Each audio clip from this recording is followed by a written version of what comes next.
Good morning and welcome to Talking Cannabis. Good morning, Kenny. Good morning. How are you? I am stoned. You warm? Yes, it's totally hot. We're having record highs. And how are y'all doing? Good morning. Good morning. Oh, Doing good. I already messed up, didn't I? Hold on. No, you're live. We're having record highs. Volume. I'm fine, but it's not hot here in Amsterdam. What is the Celsius there? Gee, I don't know, maybe 20. It's nowhere near your guys' cooking temperatures. Outstanding. How hot is that up there, Tom? 111 today. Ouch. No, we asked how hot it is, not how old you are, Tom. I'm only 105.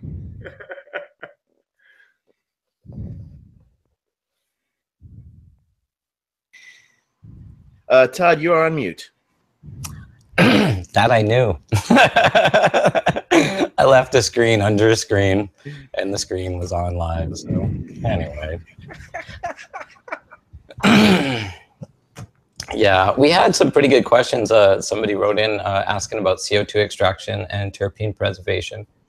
And, you know, and it brought me back a long time ago when I remember one of my friends, his BHO tested over 90% THC. And I thought it was pretty awesome. And I talked to Kenny about it. And I remember the metaphor you gave me was really clear. He said, you know, if you order a pizza and I bring you over something that is 92% cheese, are you still going to call it a pizza? And I always stuck me because I was like, yeah, I guess in order for it to be a pizza, you need balance of terpenes and other cannabinoids if you're really going to be replicating the cannabis plant it came from. And I would love to hear what y'all have to say about that, because I think it has been a race at the lab for numbers. And do the numbers really matter? Well, numbers always matter. The problem is that the majority of what you're seeing are large conglomerates of every kind of cannabis into one vat, making a blandless CO2 reality, which is why people are, you know, adding and spending money on adding terpenes. And the discussion is opened up whether we should be using natural terpenes, either if terpenes should be re-added at all. But for the reason why is because the CO2 extraction process destroys the terpenes. Pretty much why people have gone toward manufacturing PHO or BHO is because those terpenes and flavonoids seem to stay intact, whereas they're stripped bare with CO2. And I thought CO2, you could fine-tune it with temperature and pressures and everything else, and focus on terpenes more than even the cannabinoids. well, if people would do it right, that would probably be the case. But you've got a bunch of backyard artists with, you know, hodgepodge equipment with only recent, you know, certain municipalities and certain states are actually allowing that type of production. But they're, you know, you can count those numbers on a few hands tops, you know. Well, can I thought, you know, when I was reading about the process with coffee, and you look back at a lot of the patents in the 70s that were butane and propane extraction of caffeine from the beans, it seems like the problem they ran into is that it was overly effective and it stripped away the flavonoids and the terpenes that were in the coffee beans that they wanted to then resell as decaffeinated, because they needed the beans to still smell and taste like coffee, even though it didn't have the caffeine. So they ended up moving to CO2 extraction, which did a good job of pulling the caffeine, but left behind the flavonoids and the terpenes so that the beans themselves would still smell and taste and roast and brew like coffee. So, and then also there's perception, because people, you know, they look at butane as bad and they look at CO2 as not bad when it comes to a gas that they want to, you know, have around them. So I thought that's why the coffee industry moved from butane to CO2. And I also thought that was the same reason why CO2 extraction is not a very good extraction method for cannabis, because unlike the coffee industry, we are not taking that cannabis, putting it in a, you know, pound bag and selling it at the, you know, Dunkin' Donuts as decaffeinated cannabis. And is that correct? Or go ahead. I mean, go back to the first question, the numbers. The numbers are very important because obviously the higher percentage of cannabinoids you have, the less amount of terpenoids you have. Then you get into the definition of, people include flavonoids. Like flavonoids is something that's responsible for flavor, and it's not that. Mostly the predominance of flavonoids are actually pigments and things that add to color, et cetera, pigments, if you will. So then you get into the terpenes themselves. And, the Handbook of Essential Oil says that if you dry a product, you lose between 40 and 60% of your terpenes, monoterpenes. The reason for the variance is because they test a whole host of herbs, and within that, they come up with that average right there. And that's how I arrived at that figure stated in that book. So that being the case, first of all, if you're talking about a CO2 resulting product, you have to dry, you can't run fresh frozen, you can't run live resin, as they're going to call it, that's going to produce so-called sauce. That's a BHO or a PHO or a combination thereof, or 3-4 other methods of extraction that are employed to make that resulting product. But you're never going to get that with a CO2 extract, because you dried the product, therefore you lost 40 to 60% of your monoterpenes. Then you put it into your column, and then you circulated it multiple times, many times. The available moisture in that product that was still there, and that's why they recommend you decarboxylate your product before you put it into CO2. It's one, to get rid of the oxygen. Second, not oxygen, to get rid of to decarboxylate, but also to get rid of any remaining moisture. And if you don't get rid of that remaining moisture and pre-decarboxylate, you end up with a lot of moisture in your system, which ends up creating carbolic acid. The carbolic acid also is detrimental to your terpenes and degradates. And degradates. What's degradates? It's a chemical reaction where it'll take one terpene and split it into two. So that's where the deviation starts, and if you add heat, it even destroys or converts or degrades more, So then the resulting compound out of a CO2 apparatus is, yes, you can get terpenes out of there, but they're not going to be monoterpene rich, and they're not going to be true representations of the original compound because of so many points of degradation. So yes, you're going to get pinene, myrcene, and whatever the plant was high in, you can get those isolated. But given that there's 170 terpenes in cannabis, stated in other papers, you're never going to replicate the true smell or flavor or taste of the original flower that it came from. That's just absolutely impossible. You're not going to get there with the CO2 apparatus. But people are getting there with today's what they call sauce. Like 4 or 5 years ago on High Times panels, I started telling people, they were striving to get an absolute, a real hard, holdable, touchable product, very, very stable. And I tried to explain that was at the cost of expense of the terpenes. The more solid it is, the less terpenes it's going to have. I said in the future, we went from oils, then we went to solids. I said we're going to go back to syrupy fluids that are have a very low viscosity because they've got a very high terpene content. The more terpenes it has, the more fluidy it's going to be. And now you see people taking it beyond those stages and into separations of THCAs to where they can, separate their cannabinoids from their terpenoids, put them in a bottle, and there you go. So the numbers are very, very important, because then how do you reformulate everything else? So it's all very relative. No, the numbers are important in that sense. Just that I feel like it was a race to nothing because, look, Marinol didn't have a street market value because pure THC kind of sucks. So all these other cannabinoids and other terpenes, and as Dr. Lester Grinspoon calls it, the ensemble effect, it's important. And like the idea of ordering a pizza and not a block of cheese, it made a lot of sense to me. And it suddenly made me look at high testing THC values as being okay. Like you said, well, what did you do with the rest of it? Where were the rest of the cannabinoids? Where were the rest of the terpenes? In order for that to replicate the smell and taste and really the vibe of the cannabis it was derived from, you need the whole picture. Mm-hmm. And when you strip it away of just THC, have you really achieved something? And in my opinion, the more I look at it, no, I think is the answer, because just THC shouldn't be the main goal. Yeah, shouldn't be the main goal. Yeah. No, it's all the entourage effect and everything that they say.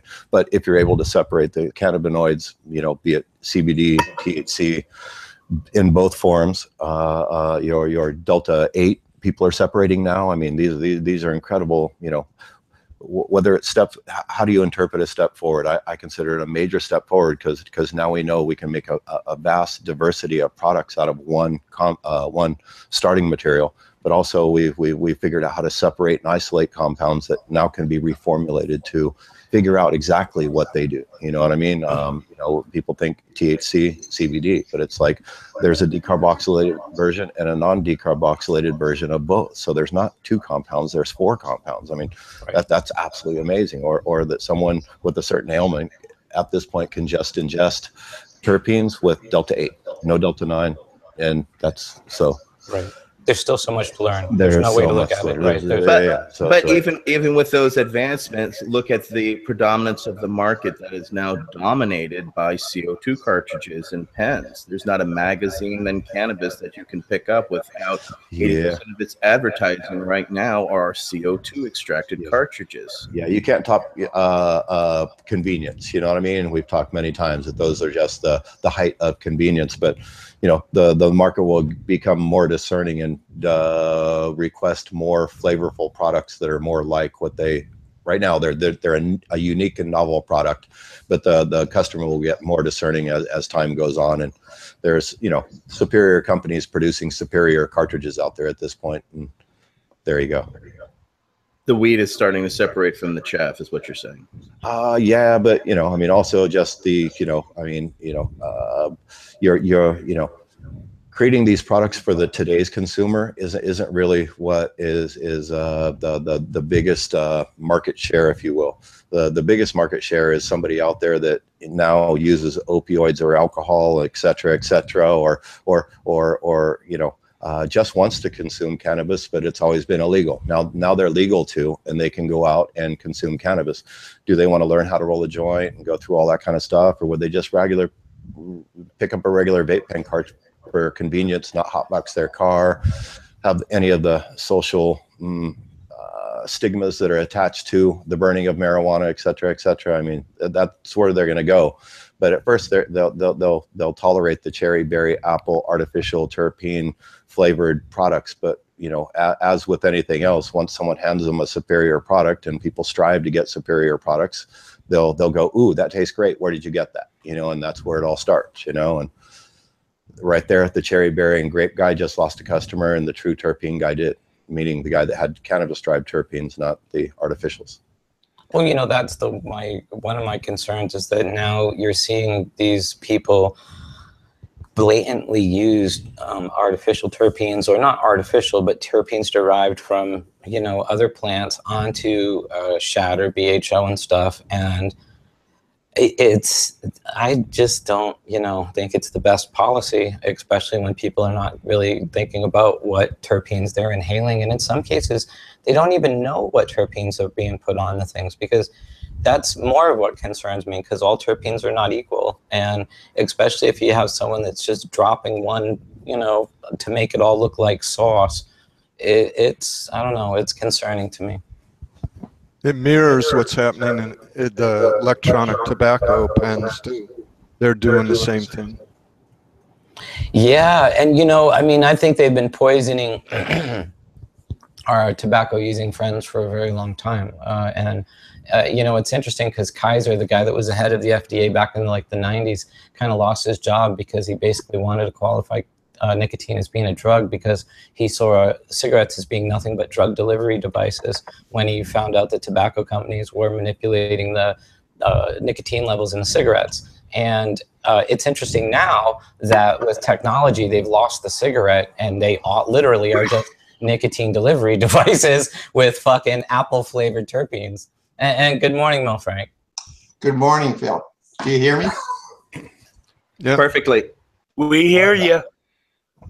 Hey, how you doing, Sam? I'm alive. Okay. Alive. Mel, we're talking CO2 and CO2 extraction. I don't know if you were listening to our discussion. No, just got here. You do. You've worked with CO2 and pens for a while now. What is your take on the what you get out of the pens versus what you see on the plant? Out of the pens, well, you know, mostly, I mean, what I've experienced is where they're artificially putting in the terpenes, right? They're not the terpenes from the plant, the terpenes they're buying. And I actually can't smoke them. My lungs are too sensitive. The terpenes are malignant irritants. And in the quantity that some of these people are putting in there, it's just too much for me. Like I've said before, I still prefer smoking a joint over everything. I really do. I mean, rosin is great too. But I'm sure it will improve. I mean, the extraction techniques are getting better and better. I saw an enormous one the other day. It isn't in operation anymore, and they wouldn't tell me anything about it, but it looked quite sophisticated to me. It took up an entire room. So I'm sure the economic interests will really push this where it will become quite an art. And hopefully they'll be able to really have something that more closely resembles the actual smoking of the plant with the full plant extract. So we'll see. I hope. Yeah, I agree. That should be the goal. The goal should be to make it smell and taste and have all the nuances of the flower it was derived from. Right. Yeah, I mean, you know, they're putting back probably 5 or 6 dominant terpenes, but as we all know, there's a host of terpenes in there. So what are the interactions between all those? That's going to be really and the average test that we were doing back 20 years ago, we were finding 50 plus terpenes in any given variety. And we only had 100 analytical standards of the 150. Yeah. Yeah, when I first was working with the work labs, Jeff Raber's group, they did some experiments with me, and they were listing 30, 35 terpenes, and it could have been more, but I mean, all of those registered as, you know, there was some of each one of those, none of them were 0. So, yeah, it's quite a plant. Pretty complex aroma. Yeah. Yeah, we were, right before you came on, I was voicing my concerns about the fact that people are adding these terpenes because now the in thing is this sauce or live resin. And, you know, it's hard for someone to just concern if it's, you know, was fresh frozen or if it was something that was shatter and they dumped terpenes on it and made it, you know, whip up. And, you know, you know, it's funny because way back in the day in the 80s and stuff, at the Grateful Dead shows, the only real drugs that weren't faked was cannabis, because you could fake almost anything else. You know what I mean? And that's now happening in the cannabis industry, because I think a lot of people, when they get their extracts, they really don't know what they're looking at. A lot of people don't even know the process of the products that they're using. Yeah. And, you know, I think that the whole thing with you know, being able to take a pen and travel anywhere with it, take a hit, get high, all that's very, very convenient. But I really wish people started with something that was much more reasonable in terms of the potency. I kind of appreciate that, you know, I started off probably smoking stuff that was 2 or 3% THC and worked my way up as I started to grow and grew better stuff. I just don't think there's any reason for somebody to start smoking cannabis at 80% THC. I just think that's just insane. That's a good point. Right, just start with whiskey and work your way up to Everclear. You know, right. You know, I've encouraged when I've advised companies. One of my main points is that they should have pre-rolls, and the pre-rolls should be somewhere like 5%, maybe 8% THC at the most. Heck, use your trim, use your fan leaves, but let people have a nice experience right off the bat. Don't send them to the emergency room. Yeah, don't send them to instant paranoia land, which unfortunately tends to happen when you've got that much of a substance. I mean, I've seen the effects of when I've given a dab to somebody who I thought, they told me that they had, you know, had taken in THC recently, but they hadn't, and it literally it goes from a good time to a bad time for them. You know, and that's a very unfortunate, and I think that's that some reason that kind of alcohol mentality has crept into the cannabis world, where the higher THC is equivalent to the higher alcohol number for some reason. While some of us have understood the science behind us, the majority of the public have been left in the dirt to just, oh, here's this, here's that, here's a pen, try this, oh, this worked. But as we've seen over the years, that to replicate cannabis is difficult. I remember back in the 80s and 90s, people trying to come out with, pot-scented candles and things like that. I've very rarely found any of these terpene companies to replicate any type of real profile that actually smells or tastes like the cannabis itself. Most of it's a bizarre, weird flavor that I don't associate with cannabis. Kenny, are you aware of any companies that actually nail the actual spectrum of flavor? No, but my experiences started with working with a fragrance company, and I was afforded the luxury of dealing with two French fragrance manufacturers and 2 chemical engineering firms. And, particularly the interested me that the fragrance industry, they basically just, they really had all the standards. They could tell you almost to the 10th degree exactly what was in your composition and what the percentages were. And then they had most of the final products to replicate that, but they really still, they would only mess around with the top 10, top 20 terpenes, trying to get them in a proper ratio to kind of sort of mimic the smell, but they never even got close. I seen 10, 15 samples coming back from them in little spray bottles and stuff like that.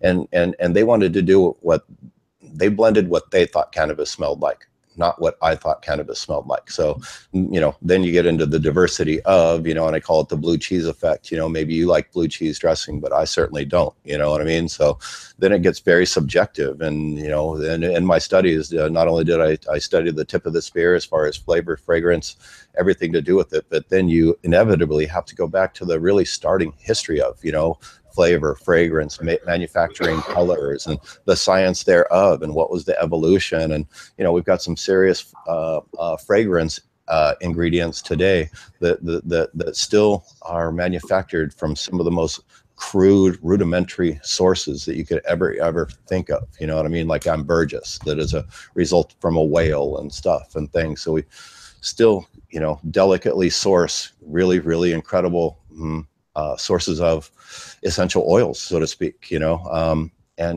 to actually get artificial, bottle, so if you wanted to replicate it, this is how I say it. You start off with your primaries and your percentages thereof, of your limonene, pinene, myrcene, etc. But then as you go down the line of 150, it's little bitty levels of this, little bitty levels of that. And how do you put that into a small quantity? You can't put it into a small quantity, so therefore your quantity grows. So hypothetically, now we've got a 55-gallon drum that we're trying to blend this into, because we've got a little bitty syringe that is able to give us, 1 cc of a drop or a 1/4 cc of a drop, to try to replicate this whole complex 150 different terpenes in this plant. You're just never going to do that. You know what I mean? Not with the technologies available today, not dealing with a machine that's only got standardized for 40 terpenes. It's all about the whole matrix. You can't take a 1/4 of a book and tell a story. You know what I mean? Yeah. The other 3/4, you need those little bitty rumblings. People pay attention to those primaries. I mean, I see people selling so-called cannabis-derived terpenes on the internet, and they've got 5 secondary terpenes at best. Maybe they've got 10 secondary terpenes. But then I ask, what the hell happened to the rest? And what is the rest of your composition? So yeah, I question a lot. You saying that makes me think immediately of Dr. Grinspoon talking about and using the analogy of an orchestra, because exactly. You cannot have a symphony with just a tuba. And this is really why I think he's so right with it being an ensemble and not an entourage. It's not just a bunch of hangers around a rock star. It is every little molecule playing its note, its part so perfectly that you can pick up a flower and know what that flower is. Ooh, Calio, ooh, skunk, ooh, haze. Because the nature is that good at reproducing that melody. And we are that good at recognizing that melody as well, that we can tell the difference quickly amongst the many false profiles. And we know when we have tasted real flower in a true profile. That said, do you, Sam, remember the terpenes coming out of Switzerland 22 years ago? They were putting it in soda, and I tasted some lollipops that they were extracting them with steam distillation. And that you remember, then those smelled amazing. The can. Well, it depends. Most of them were using Swiss rope-a-dope. You know, it's sort of, you know, it has parentage of both hemp and lightweight dope. And so that's what most of them were doing.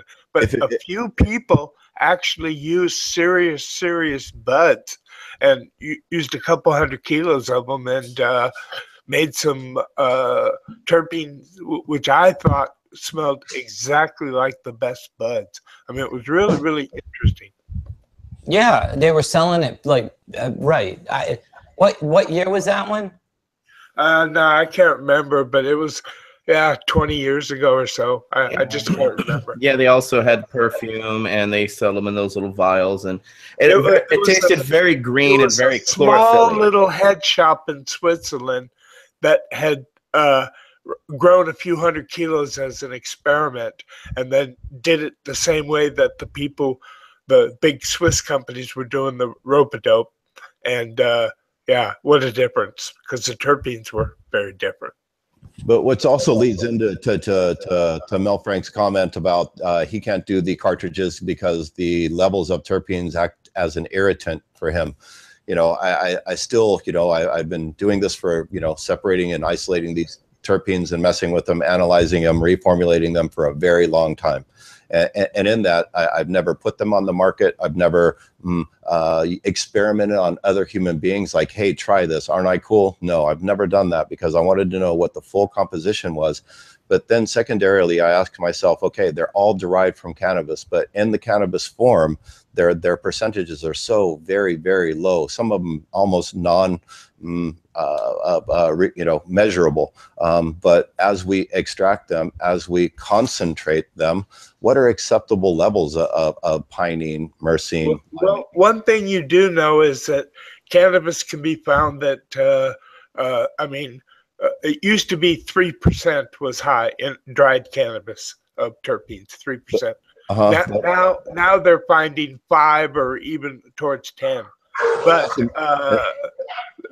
if you look at that in comparison to the THC level, say it's 20% THC and it's 5% terpenes, so it's a quarter of the weight of the cannabinoid. So if it's 90% pure THC, it should be maybe 45 or 20% terpenes. That would still be the same natural ratio as herbal cannabis after it's been dried. Sure, but in concentrated form, because it took you 3 ounces to make a given amount of extract, if you will. I'm just looking at the high percentages of those terpenes and wondering what is the acceptable harmful level. What is enough and what is too much, and what is the interaction between all of them? I'm convinced that some of the monoterpenes gave me laryngitis every year from smoking them when they were too fresh. So that's why I'm questioning the application of a lot of those artificial terpenes, as Todd said, to add flavor back to distillates and terpene. Well, the ones that did it to my throat were not artificial; they were natural cannabis terpenes. Yeah, but I think they were in too large of amounts and they were too fresh, and that after you cure it for 3 months in a box, you don't have that same effect. So you're telling me en masse they're an irritant, and that's what Mel said as well. I think so, but yeah, I don't know the fine details. I just know that it happened to me every year, like for 5 or 10 years. Yeah, as I pointed out, we're just dealing with basic observation here, because there is no known existing studies that says what happens if you inhale a bunch of pinene off of a hot nail, right? Well, actually, I think I remember reading that limonene is a lung irritant. I mean, it's listed that way. No, they are, but at the same time, too, people have been smoking hashish for a long time. And what hashish is... But I have to agree with Kenny that not in the way that kids are buying these liquid terpenes and now adding them directly. I see Instagram pictures of way too much terpenes added to their hash, and I question what's going to happen. I was just speaking about the levels of terpenes. Like in Afghani hash, when you used to buy really, really clean hash, I'm sure the terpene levels was, you know, over 10%. But yeah, compared to the cannabinoid level, and I don't think it was necessarily damaging to anybody. But yeah, maybe some of the more monovolatile terpenes really are the culprits, and you have to be careful with not getting them in excess. I really don't know. But yeah, and that's the crutch right there. We really don't know. No, so, but also at 10%, it's a lot different than them being at 70. Yeah, 80, yeah, 90%. Exactly. So you know, I mean, and some of it's like Spinal Tap. It's just on 11 because they are overdosing it. You know, just because they want to get this look of soup or this, you know, of this scent that's amazing. They want to lower the viscosity of their cannabinoids. Yes, and they want to increase its scent. Exactly. So, but I think that it can be very damaging to their lungs and their lung tissue, and people, I think, should pay, you know, kind of careful, you know, put it bluntly. I mean, you got to protect your body. I mean, I know it's nice to get stoned and stuff, and up till now, cannabis has been, you know, really not only non-toxic, very healthful. But if you start taking, you know, terpenes from other plants and dipping them into your concentrates and putting them on your dabber, you could really mess your lungs up. Well, we're at the bathtub. Because people are also doing things like taking other terpenes, not from cannabis. So I'm talking about some terpene that is not found in cannabis. And they're smoking those with cannabis. And that may or may not be harmful because there is no hundreds of years of people doing that. We're at a bathtub gin phase, unfortunately. We are a bathtub gin. Yeah, that's right. And people are going to hurt themselves. Some of these compounds may taste good, may be harmless, and you know, may not, and maybe even moderate or potentiate THC. But we really don't know, and I would be very careful of any terpene that's not found in cannabis before I would be going around vaporizing it. I would, yes, and or even high levels of the ones that are in cannabis. It's too late for that, Kenny. I'm afraid I've already done it. No, but going forward, it's true. I just don't think it's healthy for you to wake up in the morning and take your dabs and dip it into a bunch of myrcene and take straight myrcene dabs or this, that, the other thing, or a multitude thereof, you know, and elevated levels is what I'm saying.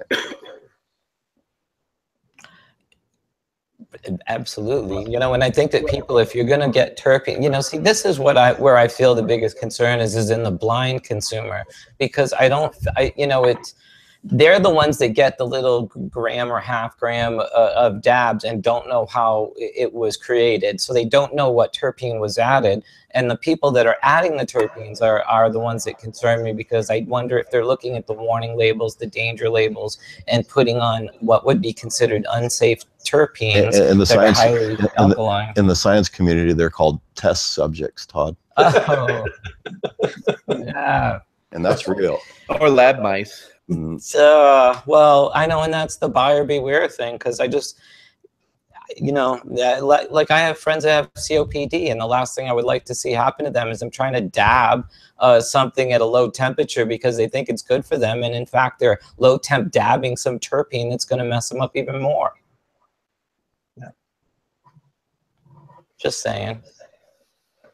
You know, and I think that more and more in the market these days, it's what we're seeing, especially in a lot of the cheaper pens or the pens that come pre-filled with, because yeah, they're doing what the tobacco industry is doing, and they're adding terpenes for flavor and a unique little corner market niche so that people come back and buy their product.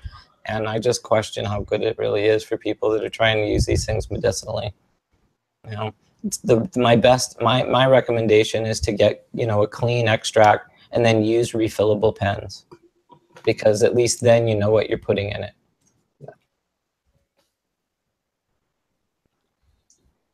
Maybe not.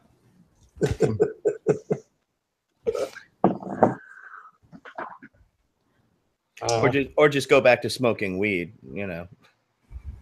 Do you know, though, I think the good old flowers will make a resurgence. I think a lot of people that get, you know, dabbing for a while go back to cannabis because of its complexity and its aroma and its flavor. And, you know, you can microdose cannabis and still get a fantastic effect. Making cannabis cheaper so that we can all be making dry sift up the wazoo.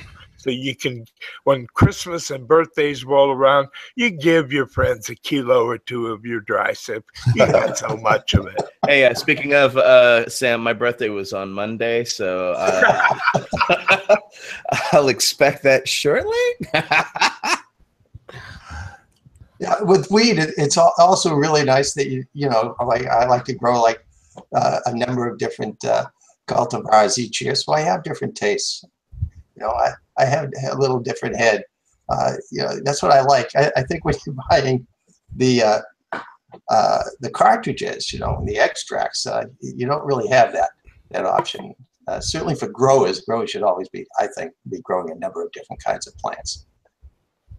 The other thing is that with the extraction, with the sauces and the proliferation of there's mass diversification within the concentrate world. It's just like wine. It's just like anything else. I mean, there's people with hundreds of flavors, and so pretty incredible.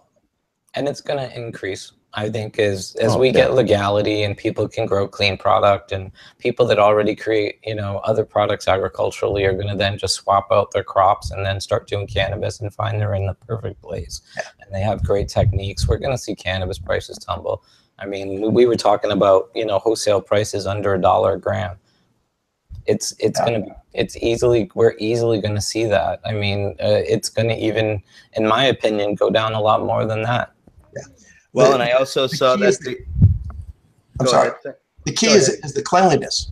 I mean, use that word is getting, you know, massive amounts of product that's actually clean. And I don't think that's going to be as easy as a lot of people think it is. No, I think you're absolutely right. And, you know, one of the things I did want to talk about today was beneficial insects. And, you know, look, I've used them 20 years ago. I used them. I don't think using them in an indoor environment is a good idea whatsoever. You know, outdoors, it's almost impossible to keep, you know, nature at bay. So, Todd, if you do get an insect problem indoors, what do you do? The only thing, honestly, with mites, the only thing that's worked for me indoors to get rid of mites is to fucking cut it all down, clean the shit out of the room, and replace it with clean genetics. Because I've used predatory mites, and I've, you know, used things that back then, potassium salts, and, you know, that now I don't want to use, because now we want to extract it. We don't want potassium salts in our extract. So whereas that was a good organic pesticide 20 years ago to me, now not so much. So now I really think that cleanliness and having sanitation practices at the gate is really what has to happen. The problem is that a lot of these places, I think, that set up don't want to, you know, burden the expense of doing it right, putting in a locker room, setting up people to wear, you know, clothes over their clothes and washing their hands and feet and going inside of a clean room, because it's an expense and it's a pain in the ass. And then a lot of people want to show off their rooms, bring people in, look what I'm doing. And then boom, you've just inherited whatever they walked in with. And what you can do is you set up 4 or 5 of those bubble boy type things where you're completely enclosed in plastic, and you can bring your friends in there completely enclosed in plastic. Hey, you know what I think? So, you know, if you want to do, we used to have show and grows, you know, if you want to do something like that in glass, you know, have a wall with glass, and then people can walk by it and see what's going on the other side, it's cool as shit. But you should do something to separate yourself from your perimeter around your grow. So I mean, I've had mites, they suck, and I feel like I've chased my tail with beneficials in the past. I'll never do it again. And now I just do my best to keep my room as clean as possible. And I don't bring people in it. I don't go in other grows. I do a lot of things to kind of mitigate the exposure, if you will. Right. Yes, I grow some indoors all the time. You know, usually because I'm producing seeds one way or the other. You know, either feminizing or just. And I haven't had any mites now, I think, for 5 years. In fact, when I did get mites that time, I was like actually quite happy because I hadn't been able to photograph mites in so many years. I wanted to let them go to get some good pictures, and I let them go all the way to the webbing. And then I bond my room and started over. And since that time, I haven't had any mites at all. In fact, outdoors, I've never had mites outdoors, and I can't really tell you why. Because, you know, I help a number of neighbors with their grows, and they have mites. All right. Now, one of them, it was obvious because he's got a vegetable garden out there, so they're probably there all the time. This other one was growing them on a porch, and he got mites, right, on one plant. But you know, I've got my plants out there. They're in the ground. They're all right in the ground, and I haven't had mites on any of them. The only thing I've had this year is I have very, very, very tiny, tiny little whiteflies, and not a lot of them either. And then the usual grasshoppers and occasional katydid, and that's about it. Even it's funny when you grow outdoors that the insects you have to deal with change from year to year, I guess, depending on how much rain you've had, what the temperatures are. And like this year here, I found exactly one budworm egg among like 8 or 9 plants. And usually, you know, I'd be seeing them, I'd be spraying, nothing. The same with lace bugs. Lace bugs, which have been just becoming worse and worse each year. I haven't found a single one this year. It's just amazing that these changes go. Yeah, I grew up in Santa Ynez up north of Santa Barbara one summer, and I didn't have mite problems, but I had caterpillars. Right. So well, it was like a change. I said before, I do just a couple of things, and one of them is tanglefoot. And you know, the tanglefoot really helps for anything that's crawling up your plant. So I apply that right off the bat in the beginning, and then as the stem grows, you know, I apply it again. Now, you know, sure that prevents mites from crawling up, but mites are so small they have to be able to float in the air, right? They probably come in on webbing or whatever else. So why I don't get mites, I have no idea. I see an occasional aphid, not much at all. You know, one of grasshoppers, sure. Katydids, yeah. But nothing to the extent that it really affects the plant in any way. Well, can I ask you this? Do you have other plants that they like to host on around your garden? Because if you don't, that could be one of the reasons. Yes, I had this year I did buy some small tomato plants, and I had them on my porch, not exactly in the yard. And then I realized they got mites. Now they probably came with mites. You know, I didn't inspect them. I should have inspected them. I just threw them all out. I wasn't going to bother even dealing with them. I just don't want them anywhere near me. I don't want me going from tomato plants down to my other plants. You know, but really, I believe there's also an environmental influence, if you will, that dictates the bug pressure, if you will, given that in the last year in California, we've had record rains at the highest level ever recorded. And today we're sitting at the highest ever recorded heat temperatures. Yeah. So I think those will influence next year's bug pressure, so to speak. So that I think environmental influence has a lot to do with it, I believe. Yeah, I think the rain this year probably changed the whole lace bug thing, because we were, you know, had what, 5 years of drought, and we were just getting worse and worse every year, and all of a sudden we get all this rain, and now I have no lace bugs. Yeah. Right. Yeah, that probably impacted their reproductive cycle for sure. Yeah. And that's why look at the legitimate agriculture industry, and they'd probably answer all these questions. Oh yeah, this happened and that happened and this happened and that happened. So here's what I got and here's how I dealt with it. Right. The cycle of insects goes very closely with the seasons. I wonder if the Farmer's Almanac ever actually went into that as like part of their explanation of what to expect, because they'd been observing, you know, agricultural scenes for 100+ years, you know. That's something I haven't read in a while, actually. The Natural Farmer's Almanac. Well, I used to love it. Speaking of beneficials, I had one of my first experiences where I actually found spider mites in my garden. I read about in one of the books and decided to get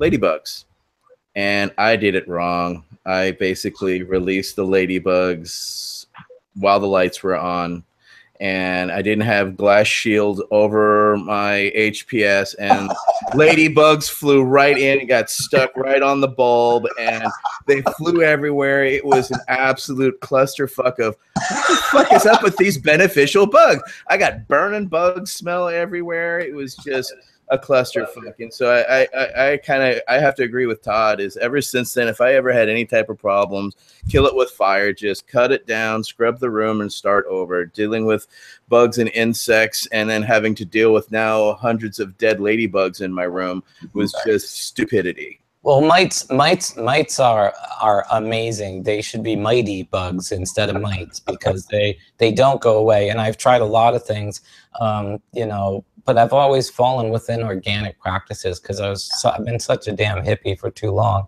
But, you know, now I've come to the, you know, indoors at least, the only way to do it is to clean it and to put it in, and then to make sure you just keep, you know, a bubble around it as best you can. I went a couple years without any bugs, let some friends bring some plants over, had bugs, and the only way I got rid of them was cutting, cleaning, and replacing, you know, back to no bugs. And you know, the other side of it's this, and the same reason I don't want to use potassium salts or sulfur, let's say, where in, you know, 20 years ago, I didn't see it as being as bad. Now with all the extracts, I really don't want leftover beneficial mite bodies or beneficial mite eggs nestled into the resin. And, you know, you're talking about a tomato. You can wash a tomato off so easily. But a cannabis flower is coated with this sticky resin. And if you look at it on a macro photography level, you can see eggs smaller than the heads of the trichromes. Right. And they're all in there, and they're stuck, and they're not coming out. So you extract them, they're going to be in your extract. They're going to be in whatever you do. Yeah, I see people using. I don't see eggs being laid in trichomes. I can show you photos. You know, this is the thing. If you know, and this is the other side of it. Most people using beneficial bugs don't do so until they have a mite problem. Most people don't introduce bugs that won't be able to survive because they need to eat other bugs into a garden that doesn't have the bugs for them to eat in the first place. So usually it's a reaction to a problem. So if they're already at the point where they're putting beneficials on top of mites, they've already got mites crawling all around, shitting, laying eggs, making webs, and doing their thing. So they're chasing at that point. And at that point, aren't you making B quality, if not C quality cannabis, if you know you're making a product that's going to have this shit on it? Right. Yeah, there's no real 100% solution for mites, as far as I'm concerned, that's, you know, safe to consume in any way. You know, they use the neem oil, they use saffron soap, things like that. And those will reduce the population, but there's no way in hell that you're going to get rid of every damn egg. And the life cycle of those things is only a couple of weeks. You know, and an adult is laying probably hundreds of eggs during those couple of weeks. So you're never going to get all of them. And just to spray that stuff, I completely agree. It's like, just start over again if you've got spider mites, really. Yeah, and keep your room is you know, 72 is what, you know, keep it as cool as you can, because if you look at the reproductive cycle of mites, it is unbelievable how many more they make at just single increments of temperature, cruising on up through the 80s and into the 90s. It is obnoxious how fast they reproduce in the 80s and 90s. And dryness. You know, I knew somebody who used to go around to and service the plants in all these office buildings. And I asked her about mites, and she said the biggest thing for her was that she sprayed the plants regularly with water. Just keeping them moist helped a lot in terms of keeping any mite explosion from happening. Yeah. That's it. It disrupts their ability to settle in. Yeah. I got a question. I'm primarily outdoor, and I've never had any mites, russet, broad, or spider. Where or how or why did broad and russet mites just in the past 10 to 15 years explode? It seems like in Northern California, now it's moved up to Oregon and Southern Washington. One of the theories I've heard of is it's utilized by Caltrans and other municipal highway maintenance companies to control star thistle on the sides of the roads in Colorado, and I'm not sure how much validity there is to that, but I've you know, don't know if there's a correlation between them releasing those things and the proliferation in cannabis. But given the fact that a lot of the cannabis production facilities in Denver are close to the freeways, kind of sort of thing, in the urban area, there's obviously very urban grows or rural grows that don't have these things, etc. But I'm just saying that's one of the theories I've heard. Are you telling me it doesn't sound very reasonable? I mean, why would they release, you know, something that's problematic to all sorts of commercial plants? You know, I agree. Correct. I agree. Yeah, I think the main thing is the clones just being traded back and forth. I mean, the only time I've ever gotten, just like Todd said, I got clones from somebody, told me it's completely clean. They're not. Yeah. Yeah. And then Completely ludicrous. Like mites, you can't see that until they really have done something to you. Yeah, completely ludicrous practice, but this is a theory I've heard. Yeah. Right, but I really the use of clones really, I think, is what really spreads all this stuff around. Oh yeah. No, it's not the use of clones. It's the casual use of clones. Casual, you're right. You're right. Sex. Yeah. But these problems aren't new. You know, I know how the cannabis industry deals with these issues. I'm more interested in how does big agriculture, how do real world farmers deal with these issues, and that's why I've studied like greenhouse management for 30 years. They give exact, precise studies and factual figures of here's the proliferation of powdery mildew, here's the percentage of farmers in America that get it, and given the vast geographic zoning that we have in America, from zone 1 to zone 15, and et cetera, I mean, massive different climates. So you're going to have major variances in bug pressure. One thing that's blowing up here isn't going to blow up there, and vice versa. So, Farmers Almanac can't really delve into those issues because there is such a diverse zoning in America and most other places, Russia, et cetera, not that they cover those areas, but given that, I look at the regular agriculture world, and as an example, I tell people to go look up Euro Fresh Farms. They were 318 acres of greenhouse in Arizona, and they went bankrupt 3 different times, and they were growing tomatoes and cucumbers, a product that you can wash off, very easily wash off.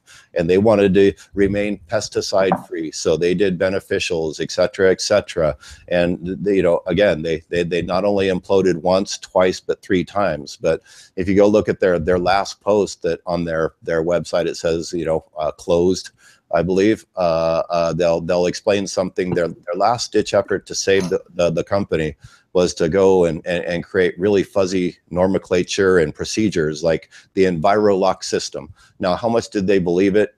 Because they had to get investment to fix their company, and they had to prove that they had a plan to fix the problem from the last 2 bankruptcies. So they created things like the EnviroLock system. Not only did they create the terminology, but they told one of their organization, go patent that, or trademark that, excuse me. So they trademarked that term, and then they created the procedure whereupon employees come in, they change clothes, they get different colored clothes, they get disseminate through their different stages, if you will, and the 2 never meet. They, blue never talks to yellow, et cetera, so there's prevents cross-contamination. And I tell people that's a product you can wash off, and they could hire any doctor, scientist, chemical corporation, any magic bullet that they could find was afforded their luxury, and they still could not survive, So, I mean, these aren't unique and novel things. I mean, and again, their product you could wash off. So you could release massive amounts of beneficials and wash off the tomato, but the quality of their product suffered so much that people stopped buying it. Well, yeah, according to Google, they call it biological control of problem weeds and non-cropland areas. And they have been using it for integrated roadside vegetation management against plants that are invasive. And they even talk about how some of the mites don't disrupt the bees or other bugs. And it's a way that they can actually combat the plants growing and mitigate their use of poisons, which obviously hurt the other bug populations, which they don't want to touch. So yes, so there's a they're dumping mites on the side of the highway. So there's a man at a factory gets paid by the state to grow bugs to release them on the side of the road to come invade your marijuana garden, is what I'm saying. But that's just a theory. No, it's clearly, it's actually new federal legislation. It is. It's a biological control mechanism that they're employing. UC Davis, we can thank. So there's your integrated pest management. Yeah, and how far are you from UC Davis there, Tom? I'm sorry, what?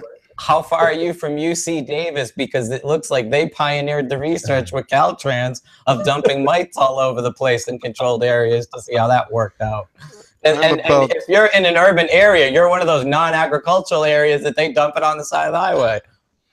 Yeah, I'm about 30 miles away. So just incredible. That Mike could never walk that far. It doesn't make sense that they would do this. Lies.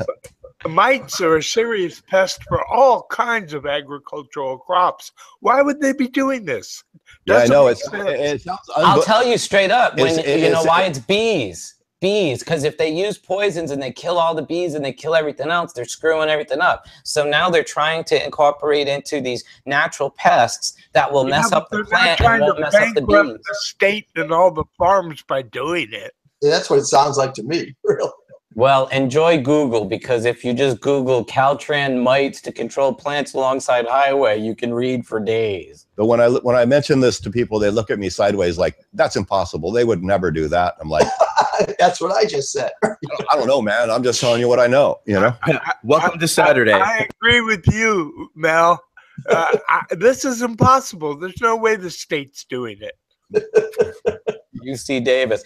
You know what's amazing is now, is this going to be the way they mess with us? If we go apply for an application and we get denied, they show up and dump mites next to our house, and don't tempt them. Well, obviously they're already doing it. There's literally a guy with a truck that goes around and dumps these things in the areas he's told to dump them at. It's his job. Yeah, and you know, it's not just happening in California. It's actually happening in all these other states too, as part of them trying to control bee populations. Yeah. Or to stabilize bee populations. So there's a man in a factory rubbing his hands together, laughing at us all at his mite factory. Making a killing with a contract with the state. How's that? Dude, with the feds. He's got multiple states going. Yeah. Yeah. Rock star. Oh my gosh. Cause and effect. Well, it's the new, paraquat. They'll never see this coming, right? Oh my gosh. I did not know that until today. That is interesting. Okay, it could be a conspiracy, man. Yeah. Todd, another thing about the beneficials is that the ladybugs that they use are, I think they're Asian and European ladybugs. So what are they doing to the native population of ladybugs? It's even the same with it's the opposite. The ones they use in California, they're all collected in the Sierras. Wow. That's some of them. I know that they do collect them, but they also do have Asian and European ladybugs. As far as I know, that's not true at all, Jim. Tell me the company that does that. I just spoke to a bug man this morning who was talking to me about that.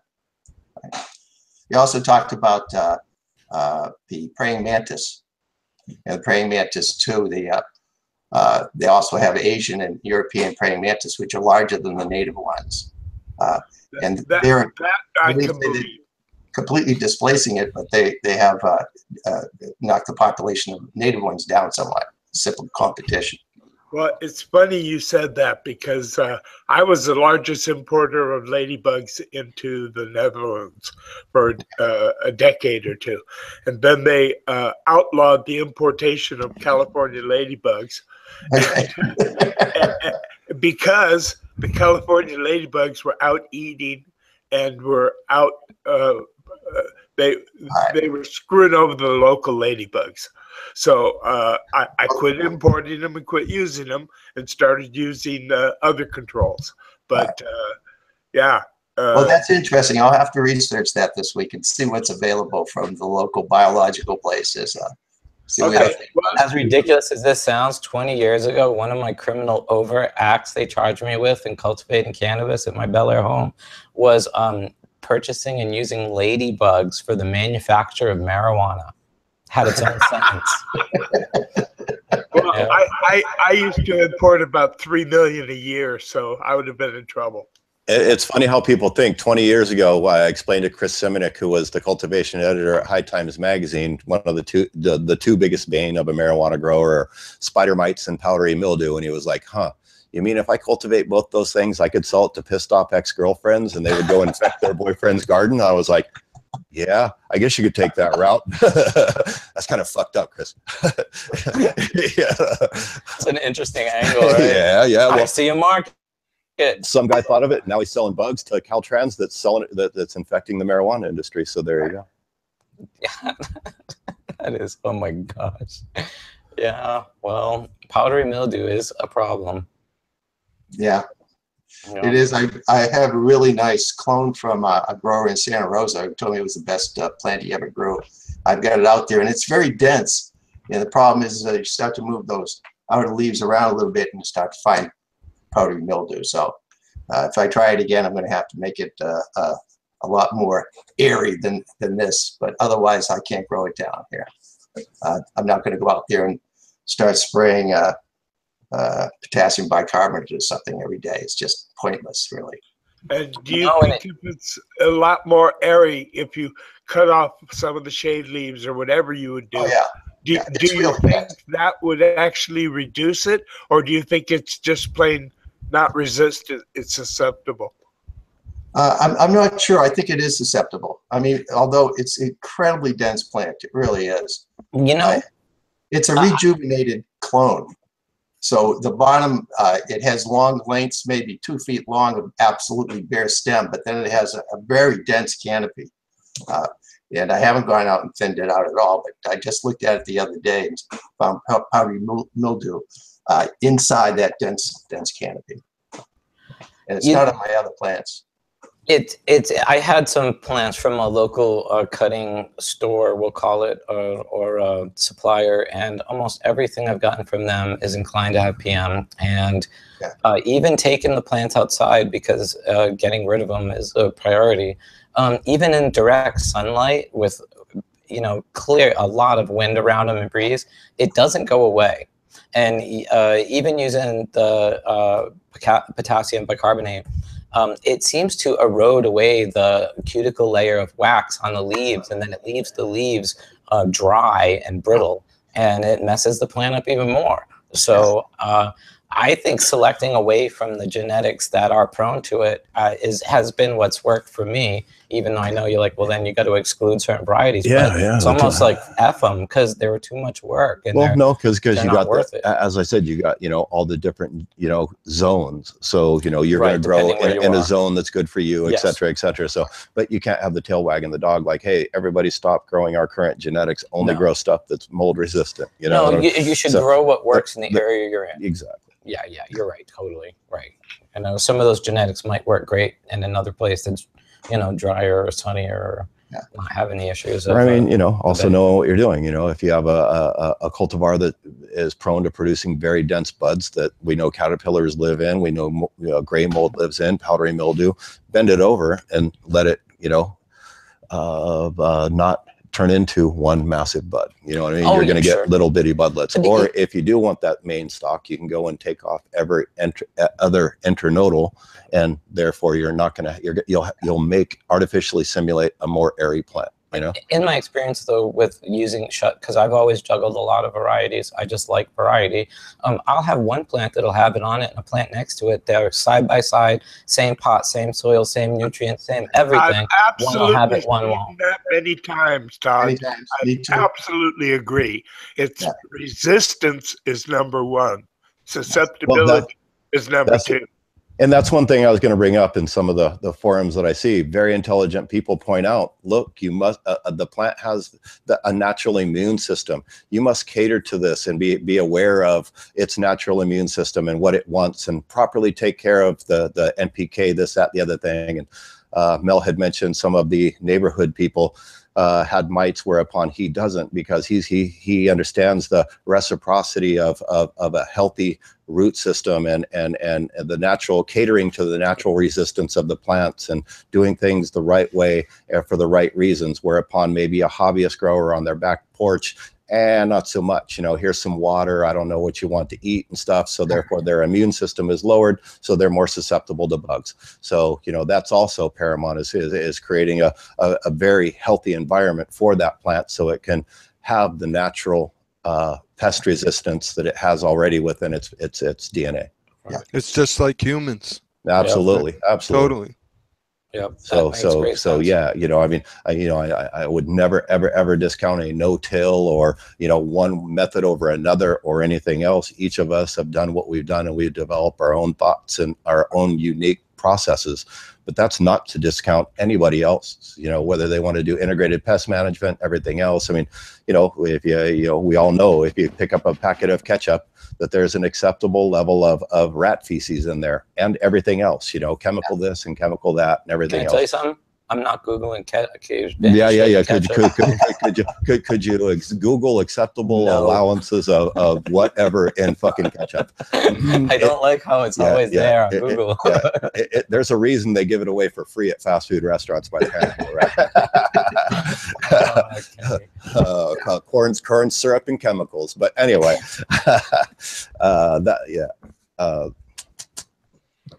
Well, let's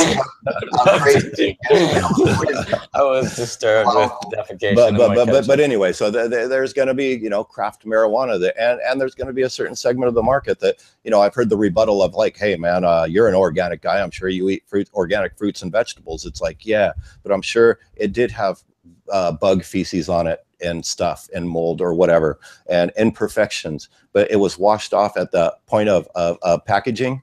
And when I got it home, I washed it off. So it's got no poop on it, et cetera, and I'll deal with whatever imperfections it has. So it's not really the same thing. And, you know, then you see people online that like, look, man, I get this lemon juice and this, you know, sodium bicarbonate, a whole bunch of other shit. And I'm dipping my plants and look, I'm passing microbial.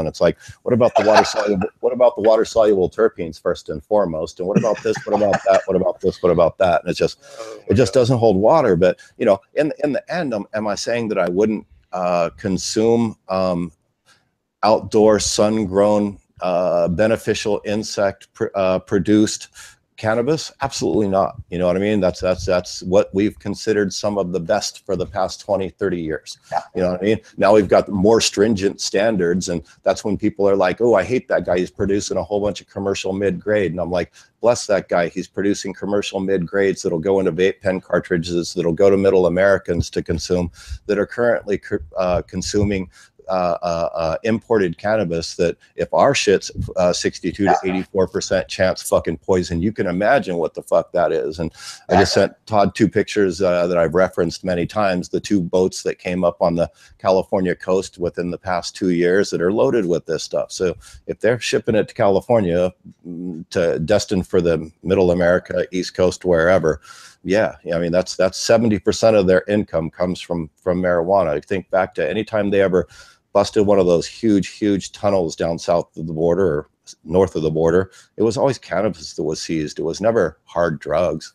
Yeah.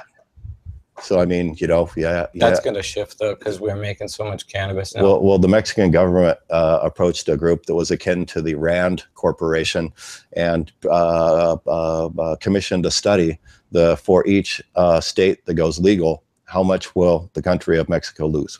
And they've got those facts and figures. And that's why you've got people like Vicente Fox going, hey, we want in on this, man. Right. We want to legalize. We want to legalize. We want to manufacture. Piece of the economic side of it. And as per NAFTA, then we'll send our marijuana to you again. Yeah. Free trade agreement and all. Yeah. You got to get that shit over that wall, though. Right. Tunnels, bro. Tunnels. I lived in San Diego. That's the thing about the wall that just makes me laugh so hard, because I'm like, haven't they not Googled tunnel in San Diego? There's like 150 tunnels in the last 10 years. Right. So good luck with the whole wall thing, you know? Hey, your tunnel only has to be like 3 feet long to get under a wall. Fucking Swiss cheese at this point. Jeez. And then, really, I mean, drones are going to be everywhere. Come on. The wall is the stupidest idea I've ever heard of, really. Lots of waste of money. Really, really. You know what they don't talk about with the wall? They don't talk about what it does to the environment. You know, it's going to prevent the animals from moving back and forth. It's going to really completely change things in terms of even plants. A lot of plants won't be able to pass that barrier either. Would it make it okay if we made it out of hemp brick? Oh, man. Well, you know, I think that cannabis, to be frank, I think that it's changing because, you know, you got a situation where the federal government is running into a wall after wall. And if any of you took the time to read the letters that came back from Alaska, Washington, Oregon, and Colorado to our attorney general, they basically clowned them. Like your facts are wrong. This is what we're dealing with, you know, and he's just getting shut down. I mean, these are other Republicans who are actually conservatives, fiscal conservatives, looking at this and saying, why would we want to shut this down? This is creating a revenue stream. We don't have to spend the money on the police enforcement of them. They're in compliance most of the time, and all the other arrests were petty anyway. Because, you know, that's one of the things most cops always pointed out was, you know, 80–90% of all marijuana arrests were just, you know, kids with eighth bags or quarter ounces. It was not the big grows. It was not the 1,000 plants that end up on the news. It was just harassing mostly colored people by choice. And this is now changing, and they don't have those petty arrests anymore for cannabis. You know, and they really don't have the big arrests. So the whole landscape of police enforcement and cannabis and the relationship of cannabis growers and consumers with cops is the dynamics changing significantly right now in these legal states, where now the cops are saying, hey, leave them alone. Like the cop in Oregon wrote to the attorney general in DC and said, leave them alone. They're not doing anything wrong. There's no reason for me to move on this. This is your, you know. You mean to tell me the cost of enforcement went down? You generated $1 billion and you want to shut this down? Right. Right. You know, when I've talked to cops that are off-duty cops who are at like the cannabis cups and stuff, they tell you this is the easiest job in the world. You know, there's never any real trouble unless somebody takes a hit and falls on their head. But there's no fights. You don't see arguments. Yeah. So those cops know what was going on. Yeah, of all places, the San Bernardino cops at Victorville, when we were there for Chalice, were, you know, these guys have a reputation of being really hard guys. Like, you don't want to do anything wrong in San Bernardino County. They're horrible. It's a conservative county, and they were allowing this little hashish social experiment to go on. And they're looking at the dollars. They're looking at the peacefulness of the crowd, and they were interacting great. There was photos of some of the cops in uniform trying to learn how to blow glass. Yeah, you know, there's a guy actually blowing glass. Yeah, I dressed up in his with all a bunch of wooks standing around him, going like, well, "All right." I was at the Emerald Cup last year. There were 2 uniform cops getting a sales pitch in an extraction booth, and they were like, "Oh, you know, could see the look on their face. Oh, maybe this is a lucrative business." Yeah, as the weekend morphed and the participants realized that the police weren't going to arrest them for anything, they started taking pictures with the police and stuff and things, and not like nanny, but it was a true interaction between the two. And you know, by the end of the whole deal, it was like a multiple days of over 100 degrees, and the first night Wu-Tang Clan played, so they expected big trouble. So the city mandated that all the officers wear bulletproof vests. So the temperatures are over 100 degrees and all of them have bulletproof vests, and they're looking at each other like, nobody even brought a bullet to this goddamn thing, let alone is somebody going to shoot And they realized the ridiculousness of them wearing bulletproof vests, or even kind of sort of even being there. It was like, okay, I'm getting paid to be at this event and watch the circus, but there was no trouble. There was, nothing. Yeah. But the cops were even engaging and having fun with it and jumping in the pictures with what a beautiful social experiment was, and what a wonderful interaction. I mean, they truly stepped back to being peace officers. Right. Well, that's what I experienced they were there to serve and protect. And that's a wonderful thing. Well, and it was welcomed by all. I talked to a couple of cops, and they said it was the easiest duty that they have, because it's not like a regular rock concert where they're having to split up multiple fights. None of that. Yeah. None of that. And to realize that wasn't just a bunch of dirty, scrungy people, that was your neighbor, your kid, your niece, your nephew. Those were regular people. You know what I mean? What the misconception that you thought it was going to be was not. You know what I mean? And I think that was the first slap in the face for him, was like, wow, wait a minute. These are regular people. And people were dabbing and smoking, and they just walked by and just looked over, either in curiosity or, hey, how's it going? It was a wonderful feeling in that sense, that acceptance. It was that kind of like what we've talked about, Todd, when we first went to Amsterdam, that type of normal acceptance. To actually see that type of normal acceptance here in California from those type of officers for that type of reputation was really stupefying to me, and very happy to see what the possible future could be without that type of harassment. Yeah, the feeling of being around cops in Amsterdam was of no threat. It's funny because in Dutch it looks like the word polite on the car, and they are polite. They're actually, you're not their problem at all, and that is really astonishing. And I think we're getting to that place in California now. And, clearly when you look at the arrest records in Washington, Oregon, Colorado, they've nosedived. And that means there's a social shift happening where we are becoming accepted. We're not moonshiners that get chased down the street every time they see us. And this is great. I mean, in my opinion, this is the beginning of a whole new dawn, a whole new culture for cannabis. Well, unless you go over to Oklahoma or one of those other states, then it all comes back very quickly. And also, states back east, like Massachusetts, just rewarded prohibitionists by putting 3 of the commissioners out of 5, the majority, on the commission that's going to do the regulations. And so they're going to have, screwed up regulations and have influence on. Yeah.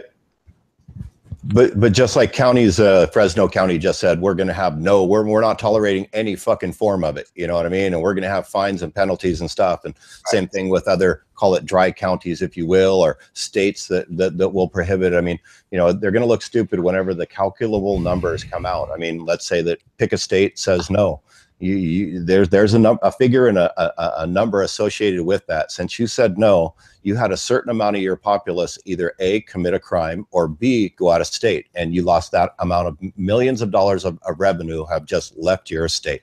And wasn't the dirty hippies, mind you, it was the mother with a kid that had, again, whatever illness, et cetera, et cetera. So don't try to demonize it and say it was just a bunch of loser hippies. That's not the case anymore. Been proven, So yeah, they'll forsake, when you've got someone like Denver talking about that they got $1 billion in tax revenue, they got more tax revenue than alcohol. That is really, really astounding. And less DUIs also.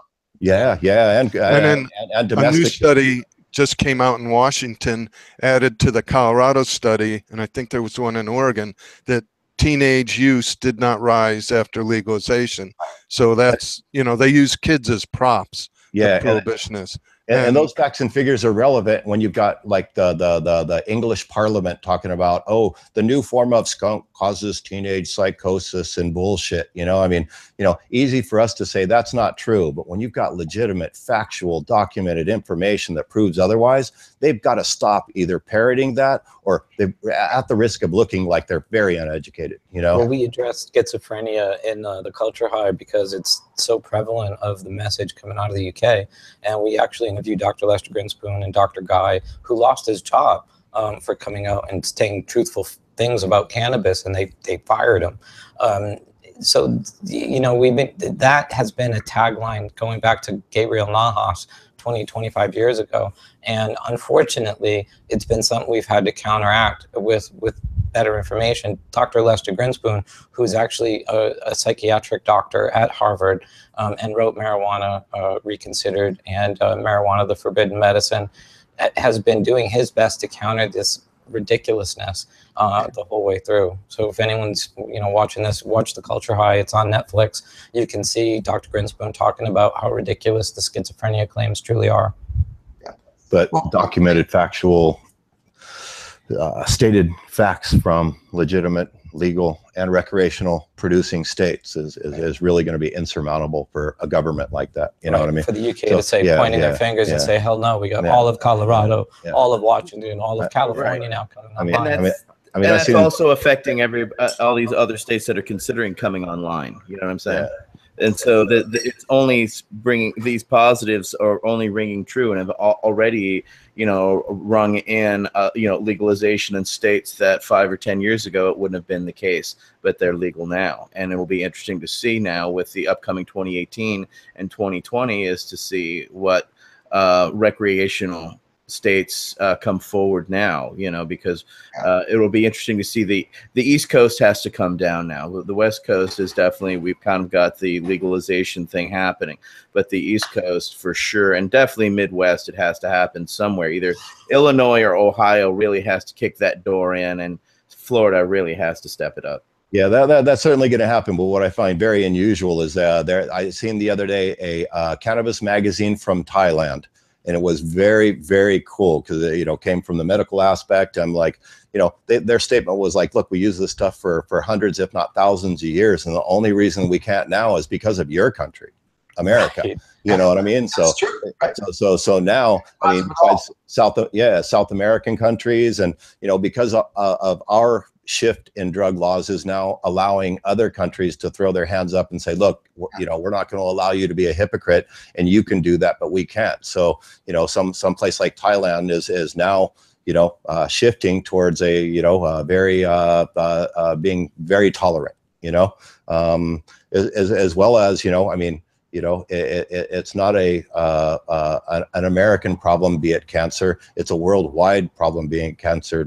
A few weeks ago, I had a friend contact me from Brazil asking me about, oh my God, cannabis oils. How does it, he had a family member with cancer, and, he ended up getting a recipe for something, cocoa butter and a bunch of other stuff from an Eastern Bloc country of all places. And he was like, hey, look at this recipe. Is this good? And I was like, wow, how international it has become. It's really, really, and the medicinal acceptance and, logic is really a fascinating thing to me to see going all around the world.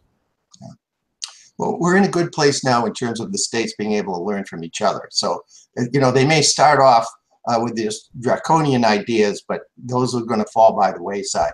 It is frustrating listening to Sessions, our Attorney General, who seems like, I don't know where he's been for the last 40 years, really, because he's talking like he's from the 50s or 60s. It is just, where have you been? I mean, looks like he's been in a Keebler cookie factory. Really? He's just stuck in a Wayback Machine. Yep, he really is. But this is the pushback that I really think is going to not just save us, but set the precedent of what comes next, because the government is finding that they're getting pushback, and they can't really go into these states and arrest people because they got to pull juries.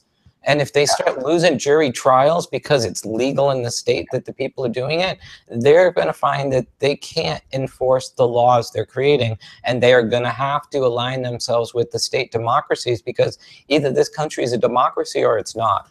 Yeah. And that's really the bottom line here. We as states should have the right, and do have the right per our Constitution, to make these type of changes, and they have to respect it. And at some point in time, it's going to get to a point where they're going to have to allow interstate commerce of cannabis to take place, just like they allow interstate commerce of alcohol. Absolutely. And what we need to start arguing for isn't just rights, it is equal rights in commerce, so that we get treated with the same respect, dignity, and ability of a wine merchant. We can't do that because we want to tax you at a higher rate than any other product for sale. And how about that? How about last year, when it was illegal, you were a demon. and now you're my best friend because you're not my #1 source of revenue. Yeah, you are my bottom hoe now. You know what I mean? It's hardcore. Yeah. I mean, you're the least of the social ills, but you're going to charge me more taxes for cannabis than you do tobacco or alcohol. How fucked is that? Yes. But you know, this is also going to be the greed that brings the more conservative, especially fiscally conservative politicians into the fray, because look, if they're seeing because they're greedy for money, that's lovely. Bottom line. And we have to play into that, even more lovely.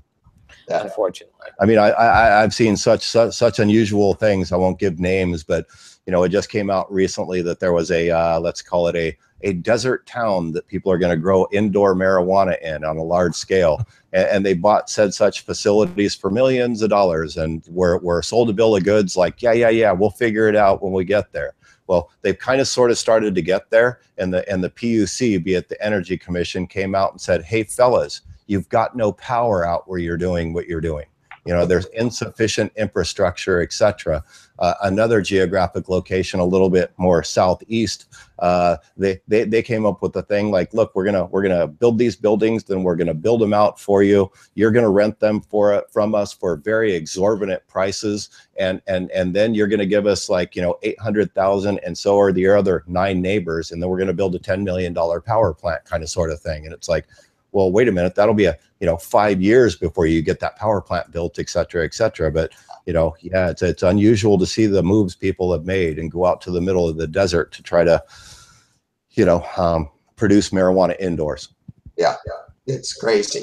You know, if it was operating right now at this moment, they might get a couple of years in before it's at best going to be feasible. Well, you know, the other nightmare, I think, is shared grow space. You know, so much for your perimeter. You know, now you're going to inherit your neighbor's problems. You know, stop and shake hands in the hallway before you go into your grow. Good luck with that. Come on, man. We saved money. We're sharing ventilation. It's all good. Yeah. And that's the other crazy thing. Why aren't they investing into really beautiful state-of-the-art greenhouses, which would have all of these, you know, safeguards implemented right from the top? Some of them definitely are. Yeah, so some are, but there's a lot of closed-minded municipalities that will not allow you to have a greenhouse. And, you know, some of them are even like, okay, you could have a greenhouse, but you have to have opaque walls because, you know, if nobody can see it, they don't know what's in there and they're not going to come steal it. You know what I mean? So you're still dealing with some very backwards thought on the whole thing. You know? Right. We're still thinking it against. They're always talking about, you know, kids are going to come and steal your pot. Yeah. Pot everywhere. Kids got plenty of access to it if they really wanted it. Come on.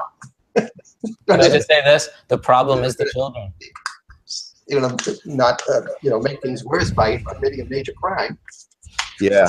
A kid's gonna get him and his friends and drive to the middle of the fucking desert. Wait till dark, and they're gonna tunnel in and steal that weed, huh? It's the tunnels, bro. You gotta go for the tunnel. Damn. Well, I mean, you know, you got to have employment for Peruvian mining engineers. What are you gonna do? Same thing with the Russian submarine engineers. Boy, they got paid. Jesus. That is great stuff. Well, you know, this is where I think there will be big changes in the way cannabis is grown, because you'll have to adapt to the environments around you, and it's smarter to grow more suitably for the environment you're in than to try to, you know, go completely out of, you know. And what is their air conditioning? What is their power consumption going to be? Air conditioning in a place that's routinely 100 degrees? It's going to be nothing, because they said they don't have adequate power to deliver. So so there's nothing. You have no power. Nothing. You have no AC. You have no AC. Well, that's going to be interesting. You're rubbing two sticks together. Say that again? I said you're rubbing two sticks together.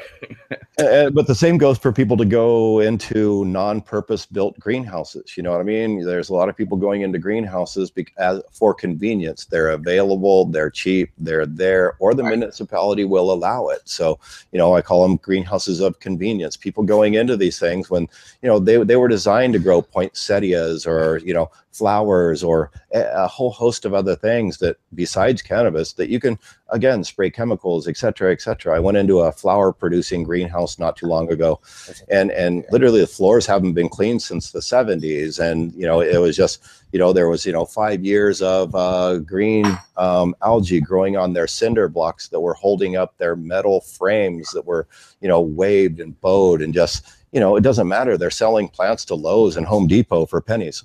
So in that case, I mean, you know, the customer never sees where it's produced and doesn't really care, and you can spray it off and treat it anyway and do anything you want, as long as there's no customer complaint from the parent company like, hey, you know, we see damage, pest damage is what they're looking at, undesirable looking quality flower product, whatever. Right. But other than that, this person thought he had the tiger by the tail. Look, I grew 500 plants in my greenhouse, and I'm just going to fill it up with this. And I'm looking at the marine layer influx and the dirtiness and everything else of the road hard put away wet greenhouses, going, no, it's not going to go down this way. I mean, you are going to get infected. And how are you going to deal with that? Unrealistic, as Todd says, tear it down, scrap it, clean it, and do it again. In that situation, that's impossible. Right. You know, so yeah, you know, you're just going to restart the same problems all over again. You are. It's a you know, a perpetual cycle, and I think the definition of insanity is doing the same thing repetitiously and expecting a different result. So, you know, in that situation, you have to have a purpose-built greenhouse, or a purpose-built indoor plate grow. No, the partner I have in my greenhouse operations has 40 years in the industry and leads the industry. And paramount, first of all, environmental control. If you do not have this, everything else down the line goes to shit. You know, that's a properly sealed greenhouse. That's an efficient greenhouse, you know, from layout design, from operations, from beginning to end, from the second those employees hit that front door, how do they properly decontaminate? You know, I mean, it's right. It costs a lot of money to do it right. It costs a lot of money to do it right. Extremely ungodly amount of money to do it right. But doesn't it cost more to do it wrong? Yes, it does in the end. And that's what I mean. You point to Eurofresh Farms, 318 acres, the largest greenhouses in North America, and they imploded and went bankrupt 3 different times. And if you don't think your large-scale marijuana industry is susceptible to that, you've got another thing coming. Yeah, no, this is the other thing. I mean, when you look at some of the, like I was having a conversation with someone on Instagram, and when I saw the size of their indoor grow, that, you know, I realized, oh my God, what a hit it's going to be to have to finally get to the point where you make the decision, tell the investors, you have no choice. Either we're going to chase our tail and put out not what you want to put out, we're going to have to cut it down and do it again. And it must be so devastating, because it's going to set you back months and profits tremendously. So, and then the other problem is getting genetics that are clean. I mean, because now if you go from seed, what does that add to your timetable? You know, if suddenly you're sexing and selecting and trying to get up to. Speaking of plants, Todd, what are those plants in that beautiful vase behind you? This is cannabis. No shit. What's that? I would call this an NLD, a narrow leaf drug variety from somewhere on Earth. Mixed together with something from somewhere else on Earth, and then brought to you via my garden. You know. Does it have a name? There's some skunk in it. We call it Bob. We call it Bob. And this is Sister Nancy. I call it skunk something. After looking on Philo's, pretty much everything is pretty much a skunk something. So. You know. That's because I put my secret genes in it. SK genes. Technically, we don't know. They're from seeds that I have. So whatever, we could call it Bob. Yeah.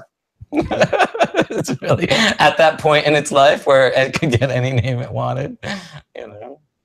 But, you know, a lot of the other thing is you know, with a lot of the clones that are in circulation, there are a lot of problems that you inherit when you get them. And like I was saying, you know, there are some really legitimate clone suppliers, but it seems like every clone of theirs I've grown has had PM. And then there are the seeds that I've been, you know, going through and selecting, and the, you know, plants side by side don't have it. And it makes me wonder if, you know, the plants, the mother plants, you know, they get weak, or they get, you pick up the problems of wherever the clone came from, even if sometimes you don't see the problems on the clone when you got it. Yeah. Because maybe they dipped it in microbutanol before. Yeah. That's kind of a Yeah, you know, but even on successive generations where I've made mother plants and then made clones from those plants have still been weaker or more susceptible to PM than the plants that I started from seed and that no one else has had. And, you know, and I can't really, you know, Sam, what the hell? You know, why would that be doing that? Is powdery mildew systemic? No, it wherever the spores land, that's where it starts. Exactly. The spores are everywhere. We live in a sea. You're right. You're breathing it right now. I would. That's absolutely true. But listen, it's like Todd said. I've had greenhouses full where I've seen. I was growing imported Afghan seeds, for example, and fucking most of the plants were heavily affected by mildew. The majority. In the Bay Area, and in the middle of that was a strip of haze varieties growing, not one speck of mildew on any of them. So conditions are important, health and vigor are important, but resistance and susceptibility to is really the key.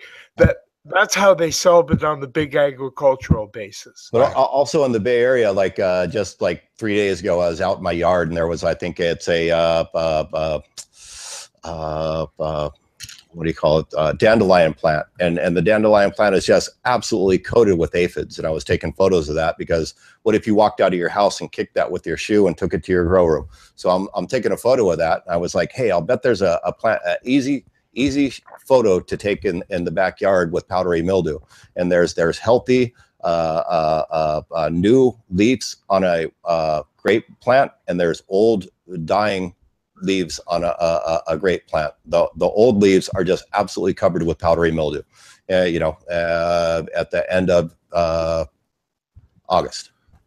Right, and this is in full sunlight, yeah, so it's getting UV, yeah. Great, and it's got great air ventilation, outdoor, everything else, and you know the old growth is polluted, the new growth is not. So, you know, but also, you know, if you've got 10 foot away, you've got 20 marijuana plants, and you're asking yourself, hey, how did I get powdery mildew?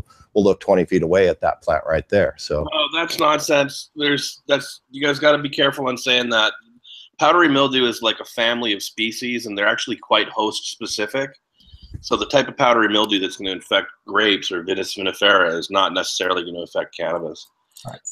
And on the topic of it is systemic or not, Kevin McKernan posted a paper, I don't know, a month and a half ago or maybe 2 months ago, and it had these microscope slides, and they actually showed that the hyphae in the plant actually grow all the way through the leaf. Like it doesn't just drop the hostrum down into the seed, into the leaf and gain access to the nutrients. They actually do grow in the plant to a certain degree. Now, whether they move between leaves and into the phloem and up through the plant, I don't think that's been shown yet. But yeah, that's what I meant by systemic. But you're right that Kevin's paper was very interesting, but it didn't show, you know, movement from roots to flowers to stems to, you understand.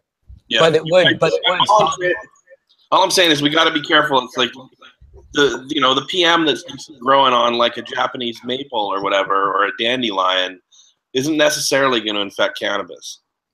But at the same time, it is true that you could get a clone from, you know, a clone purveyor, not see any powdery mildew, but it is in one of the small leaves that were there from its cloning process. You bring it in and it blooms. Yep, absolutely. So that, yeah, and it does make me wonder because one particular clone provider, everything I've gotten from them has bloomed into PM. To be honest, Todd, I don't think there is any place where there are not powdery mildew spores floating in the air.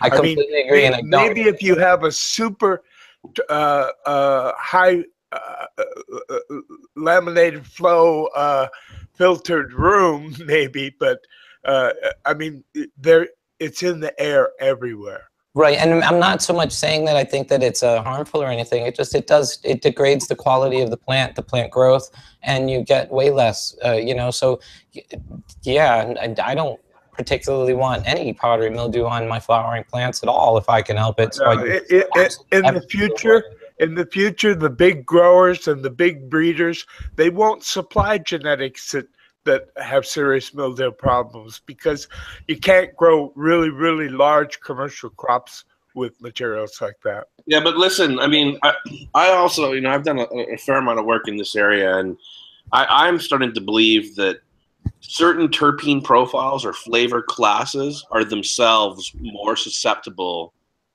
to powdery mildew than for example, other varieties. Like I would not be surprised at all.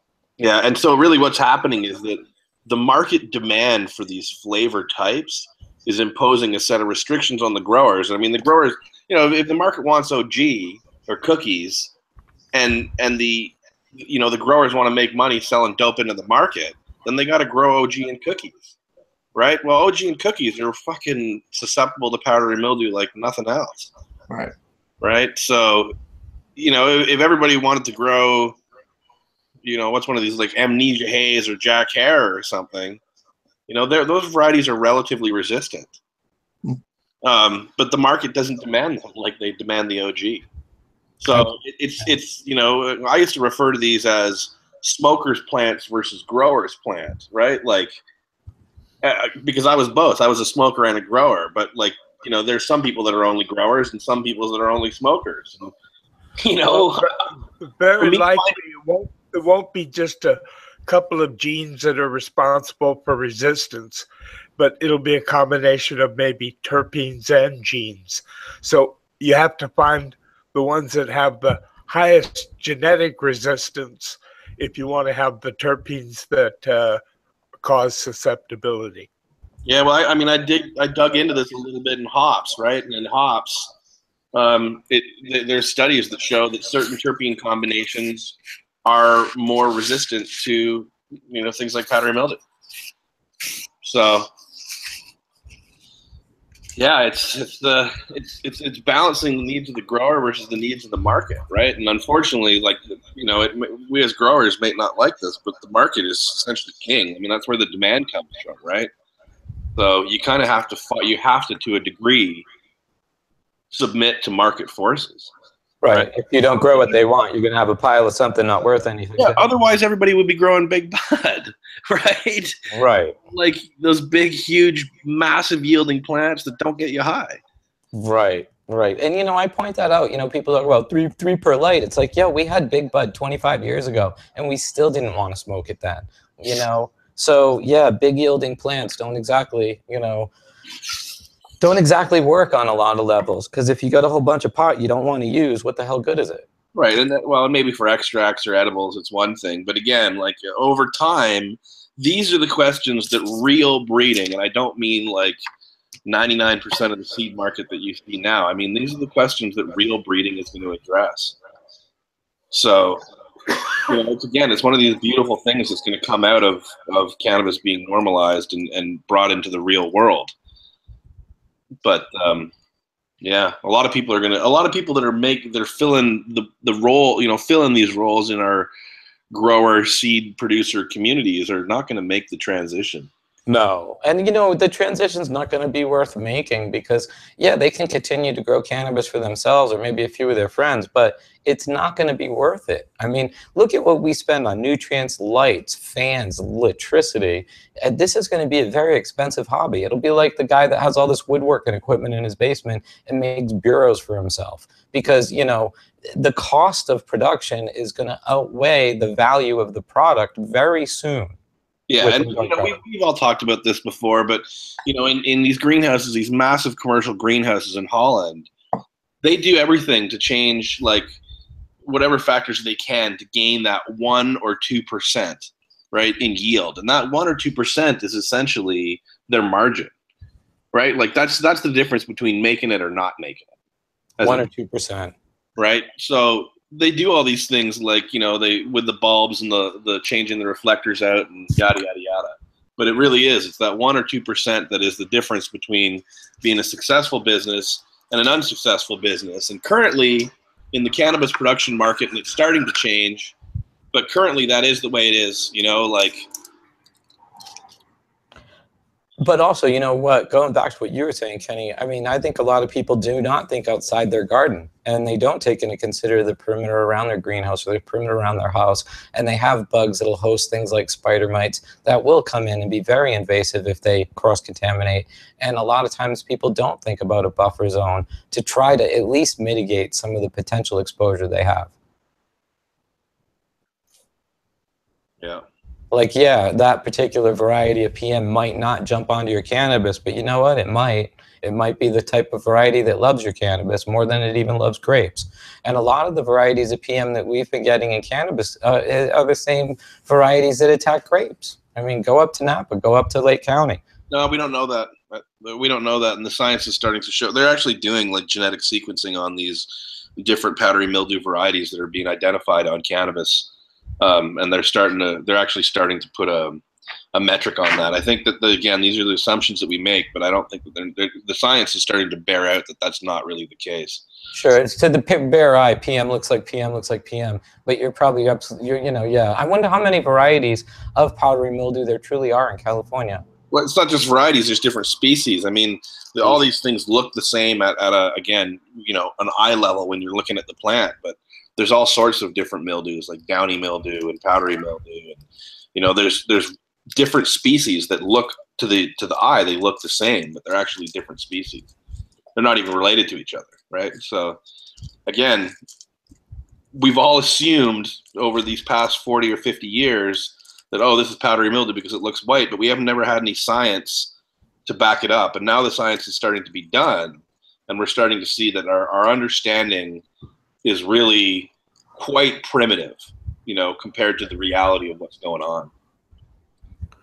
Yeah, it's amazing how little we really know when you stop and you start thinking about all there is to study.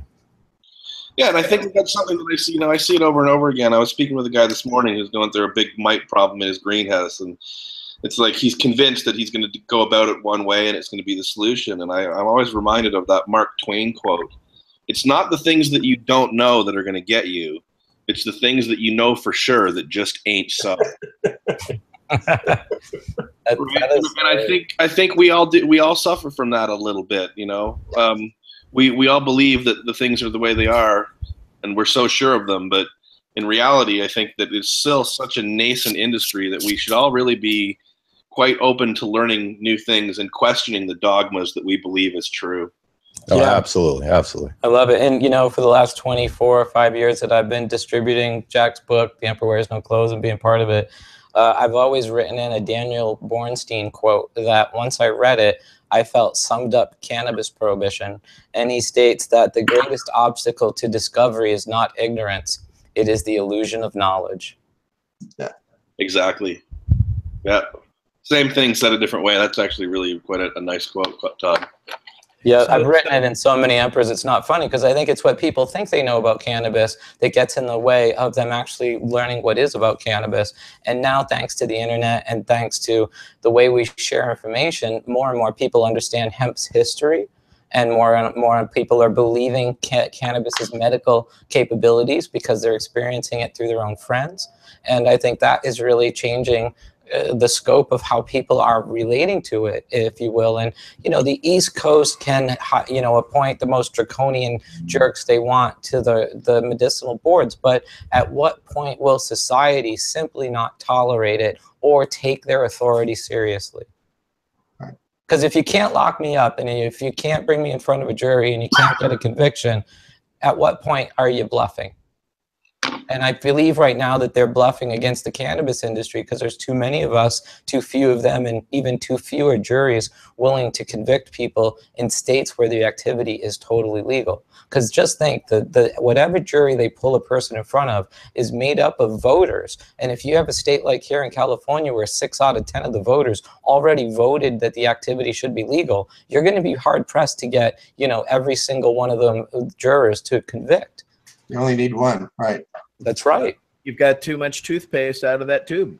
That's the reality. They can't put it back in anymore.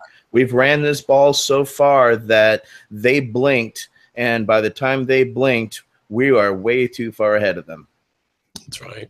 And just like those cops in San Bernardino, soon they'll be blowing glass and having their own hobbyist gardens and giving their sister, brother, mother, you know, significant other cannabis because they're going through cancer or having a problem in life. And they'll be right on board with us because, you know what? Cancer doesn't ask for an ID. You know, disease doesn't care who you are or how wealthy you are. It attacks everybody. And cannabis, if anything, has been a savior to so many. And a special thanks to all those through all those states that actually voted yes. And for those people that put it on the ballots, because, you know, those people that moved while they were blinking affected so much change in such a short amount of time. Unfortunately, we've got nothing but ineptness up on Capitol Hill that we've been able to, you know, ride this pony. Well, dare I say the difference is hugely lobbyists because there's, you know, so many lobbyists to so few Congress and House members that the influence of corporate America is abundant. And we've been battling against really politicians, you know, lobby money. And we've had to use, you know, dare I say, truth and information to overcome all the influence of alcohol, tobacco, pharmaceutical, big oil. And don't think it hasn't been happening, because that's literally what's keeping the federal prohibition from being lifted. There's no question in my mind, because these big companies haven't been able to lobby on state levels, and they cannot stop direct democracy, which has to piss them off. Because I'm sure if they could, they would be tripping every single initiative along the way that they really could, you know. But fortunately, it seems like they can't. And we still got a lot of work to do. I mean, even with these states that have changed, and even having the entire, you know, west corridor, basically from Alaska down to Mexico, we still have to change things federally. I mean, we're still fighting all amongst state by state, and those two states situations are the same as those that are coming online in 2018 and 2020. Won't be the same as Colorado, won't be the same as Washington, won't be the same as Oregon, and same as they won't be the same as California, because we're not any of those as well. So each one of us are modifying our experiments as we go along. We saw what happened in Colorado and in Washington, and are trying to proceed accordingly with those caveats that we've seen in industries such as medical was kicked out of, you know, Washington state. So we at least have a governor and a state still willing to keep all those intact, but we don't know what will happen in, say, Illinois, Ohio, Florida, Missouri, other states as they come online. You know, it's still up to you people out there that are watching and that are voting and actually changing and looking at initiatives that other states are doing and running your initiatives. You know, the time is now. 2018 is coming fast. But the states will never have the same cannabis laws. I mean, alcohol laws differ in every state. The key will be when federal legislation allows interstate commerce, which I think in 2020 it's going to be a presidential issue. I think you're right. You know, we wouldn't have Jack Daniels if we didn't have interstate commerce of whiskey, would we? Well, Gavin Newsom he's on the track for being the next governor here, and he is going to do a term or two, and he's going to run nationally. So he has this as one of his issues. So I guarantee it will be, and it could potentially be him who will actually be throwing that hat and that discussion into the ring.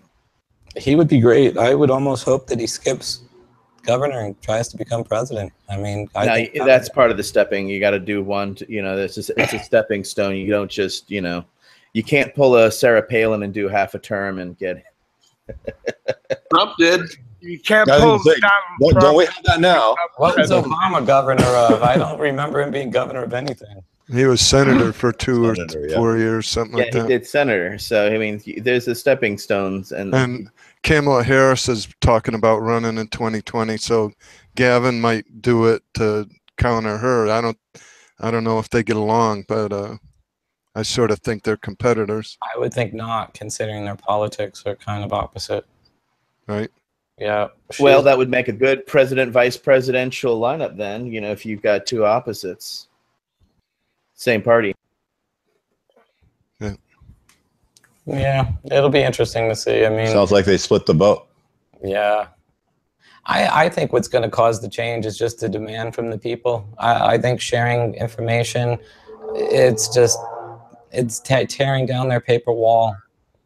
Don't know how else to put it.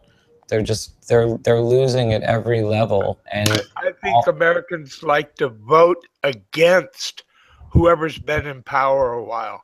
And after a few more years and Trump, then everybody will vote against his form of government, and they'll vote for whoever the opposition is.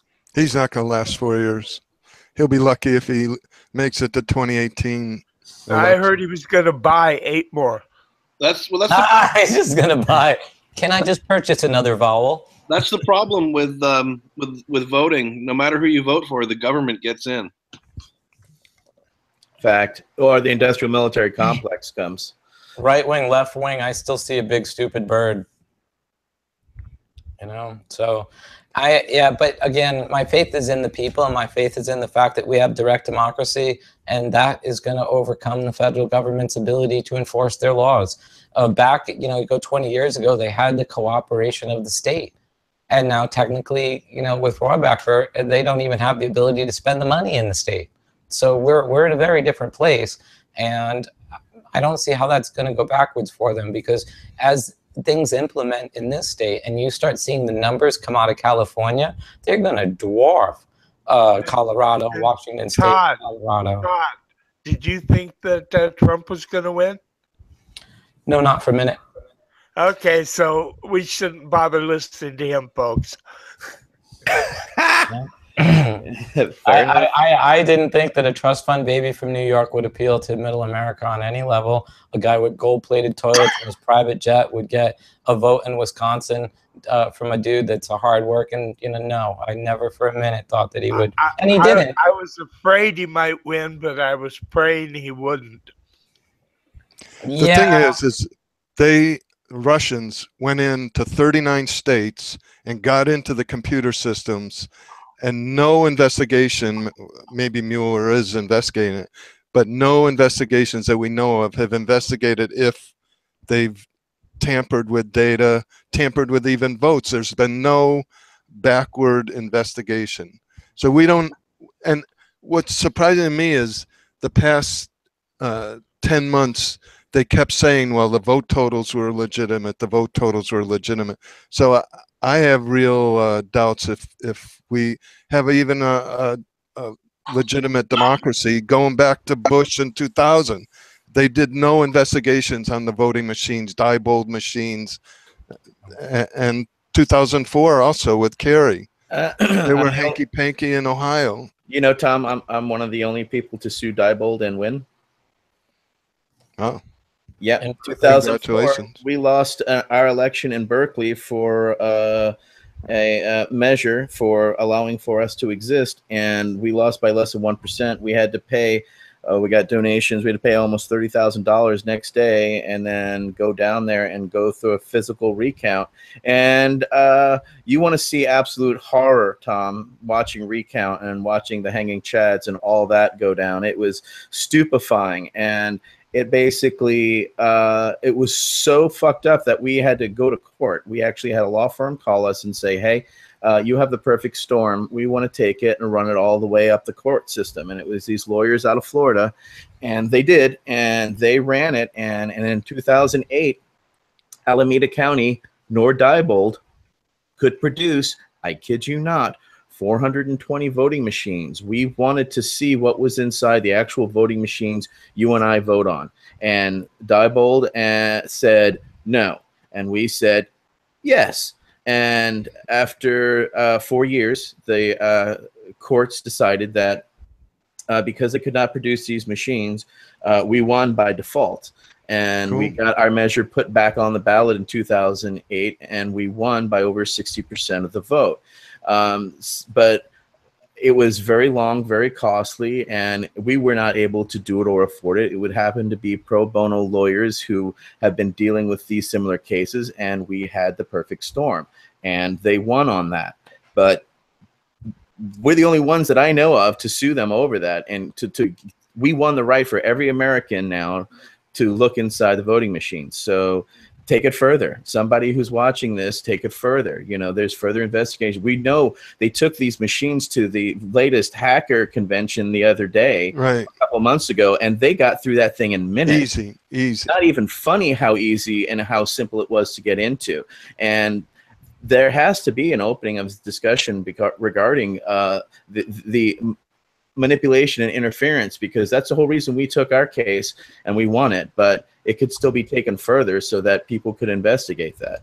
But, you know, this is where we have to be active and be diligent and be actively involved. It was my two employees were at the time were the actual plaintiffs in the case. And unfortunately, one of them, Donald Tolbert, passed away, rest his soul, but he fought all the way to the end and made sure that, you know, everybody has that right as an American to see what you do and where you vote.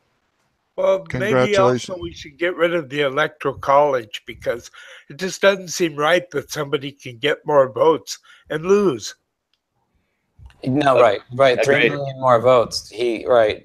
And I'm not really a Clinton fan on any level. I was prosecuted under the Bill Clinton administration in 1997, 8, and 9. So I have my own.